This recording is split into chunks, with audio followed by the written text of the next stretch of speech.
Bueno, lo curioso es que yo desde que era pequeño me ha gustado la paleontología. Yo antes de querer ser cura quería ser paleontólogo, entonces es un tema que siempre lo he tenido muy metido y que no me ha causado nunca ningún problema el tema de la evolución y ese tipo de cosas, pero luego cuando ya pues me hice sacerdote y hablé con gente, pues sí que me he encontrado con bastante gente que te plantea, oye, ¿y cómo se compatibiliza esto de Adán y Eva y la evolución?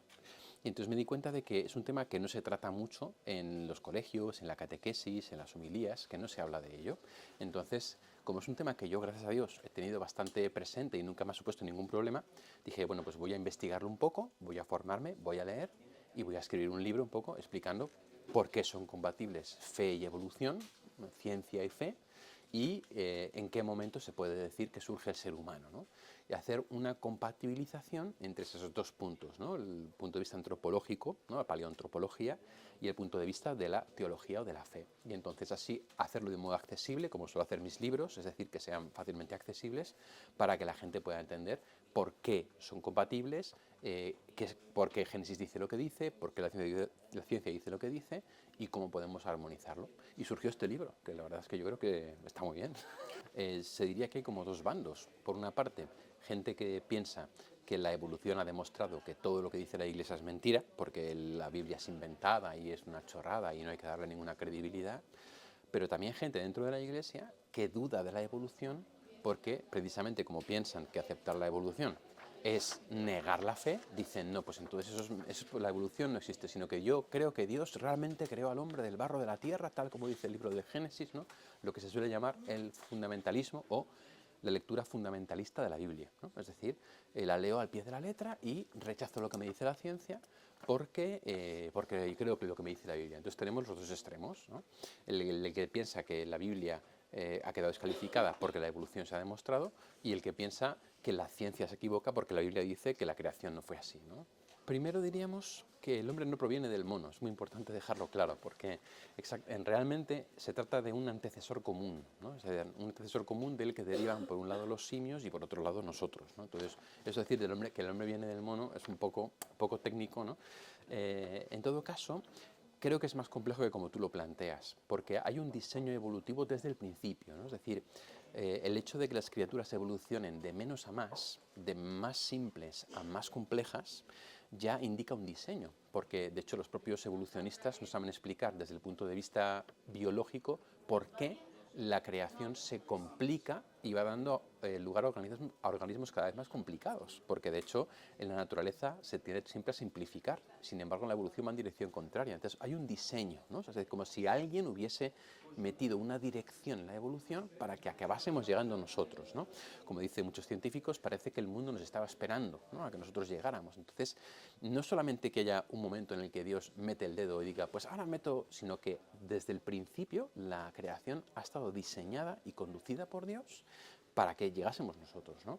Aunque es verdad que la Iglesia sí que dice que el alma inmortal ha sido infundida directamente por Dios, ¿no? Es decir, cuando aparece el primer ser humano, ahí sí que hay una creación del alma inmortal, a semejanza a imagen de Dios, y que es infundida directamente por Dios, ¿no? Es decir, que el alma no procede de la materia, sino que procede de Dios. En un mismo momento, en la concepción, se genera el cuerpo y Dios infunde el alma, las dos cosas al mismo tiempo, y se crea esa unidad, ¿no? Entonces, la intervención de Dios está desde el principio, pero hay una intervención privilegiada cuando aparece el hombre. Entonces las dos cosas se tienen que afirmar, ¿no? Ese es uno de los temas que más ha sido criticado a los neodarwinistas, ¿no? Dentro de las teorías de la evolución, decía San Juan Pablo II, no hay solamente una teoría de la evolución, el darwinismo, sino que hay más teorías de la evolución, ¿no? No voy a ponerme a explicarlas ahora porque sería un poco complejo, pero el darwinismo y el neodarwinismo son muy deterministas, ¿no? Ha sido el azar el que ha provocado la aparición de nuevas especies, las mutaciones aleatorias y luego la selección natural. Esto no está del todo claro. De hecho, no existe ninguna prueba científica que demuestre que ha habido un cambio de especie por mutación y selección natural. Esto es una teoría, ¿no?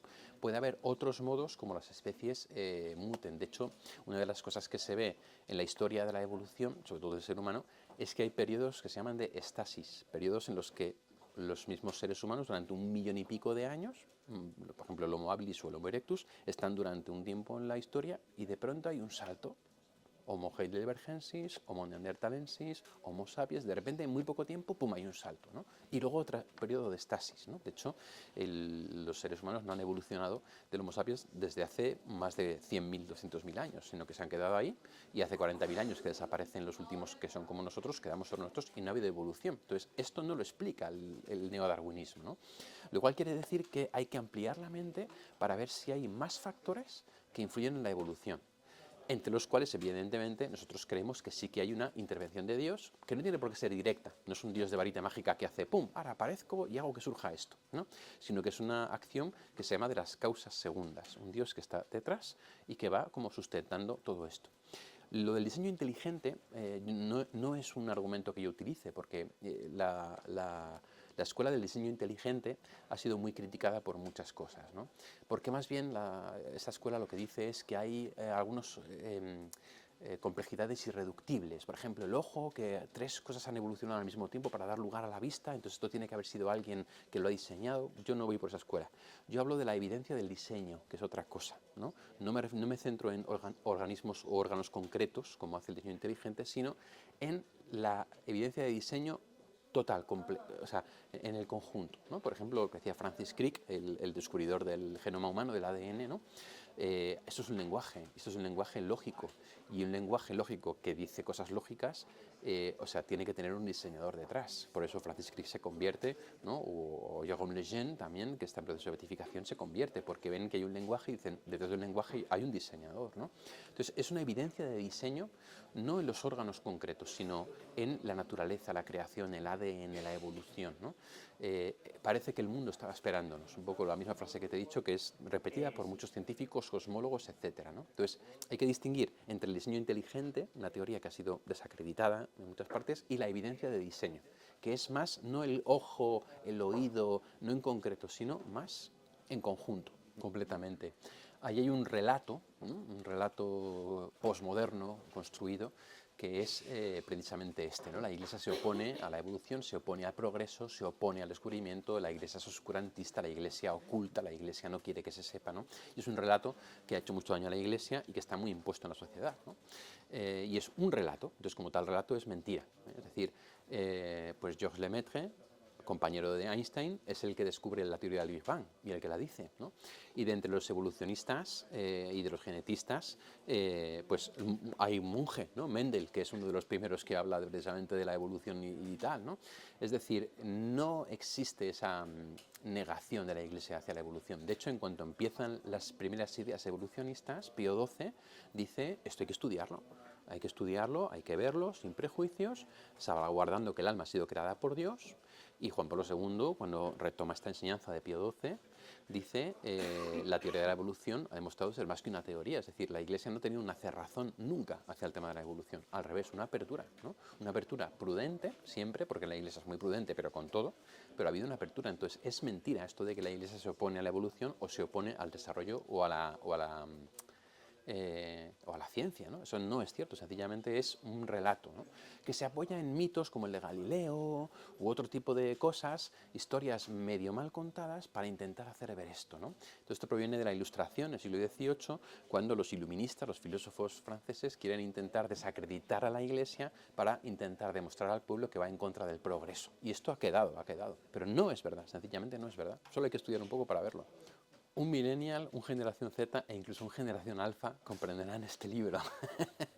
Lo comprenderán porque precisamente mi intento siempre es rebajar los conocimientos al nivel de la gente. O sea, de hecho, incluso en la entrevista estoy utilizando a lo mejor términos que en el libro no aparecen, porque lo he simplificado al máximo, para que todo el mundo lo pueda entender, ¿no? E incluso cuando cito algún documento de la Iglesia que tiene un lenguaje un poco más farragoso, luego lo explico para decir lo que ha querido decir, ¿no? Entonces, yo creo que cualquier persona puede comprender este libro. De hecho, la gente que lo ha leído me ha dicho que lo ha leído rápido, que lo ha entendido bien, que le ha gustado, que le ha planteado dudas, pero también le ha planteado respuestas.